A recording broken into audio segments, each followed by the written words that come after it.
একটু স্টার্ট করতে হলে একটা নিয়ম তান্ত্রিক তো থাকেনি গায়ে আমরা উদ্বোধনী অনুষ্ঠানের ব্যবস্থা রাখি।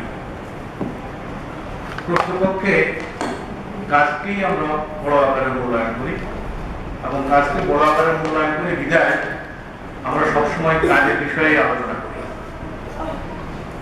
বা কাজের মাধ্যমে আমরা শিখি। লার্নিং বাই ডুইং যেটাকে বলা হয়।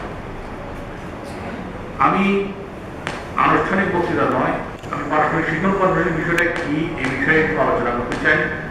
এই বিষয়ে আপনারা অনেকেই প্রথম থেকে আছেন, অনেকে আমার থেকেও ভালো জানেন, কারণ আমি থিওরিটিক্যালি বেশি জানি আর আপনারা অনেকে হাতে কলমে সব জানেন। যারা হাতে কলমে জানেন তাদের কাছ থেকে আমরা কিছুক্ষণ পরে জানবো। সেটা হলো আমাদের দ্বিতীয় পর্বে চা বিরতির পরে ভালো শিক্ষণ পুরোভাবে চিহ্নিত করেন আপনারা কীভাবে করেছেন সে বিষয়গুলো যখন আমরা জানবো তখন বিষয়টা পুরোপুরিভাবে পরিষ্কার হবে। আমরা প্রত্যেক জেলায় এই প্রোগ্রামটা করতে চাই, কিন্তু প্রত্যেক জেলায় সম্ভব নয় বিধায় এক জেলায় করে অন্যান্য পার্শ্ববর্তী জেলাগুলো থেকে আপনাদেরকে আমন্ত্রণ করে এনে একে সফল করার চেষ্টা করি। এতে আমাদের কষ্ট হয়, আপনাদের কষ্টটা আমাদেরকে সফলতা দেয়।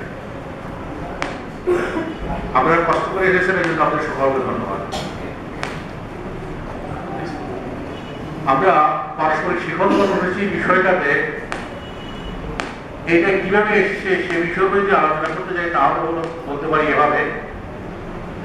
প্রথম শুরু হয়েছিল যে আপনারা ইউনিয়ন পরিষদে যারা আছেন তারা জানেন জাতীয় স্যানিটেশন অভিযান বলে একটা কর্মসূচি করা হয়েছিল 2001 থেকে 2003 এটা জলমান হয়েছিল এবং পরবর্তী পর্যায়ে একটা বড় আকারে হয়েছিল এবং এতে করে অনেক ইউনিয়ন পরিষদের জন্য পুরস্কার পেয়েছে জাতীয়।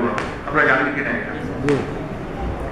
এই জাতীয় স্যানিটেশন অভিযানটা পরিচালনা করতে গিয়ে এর মূল দায়িত্ব দেওয়া হয়েছিল ইউনিয়ন পরিষদকে। সবগুলো ইউনিয়ন পরিষদ কিন্তু সমানভাবে পরিচালিত করতে পারেনি। কেউ খুবই ভালো করেছে, কেউ মধ্যমানের করেছে, আবার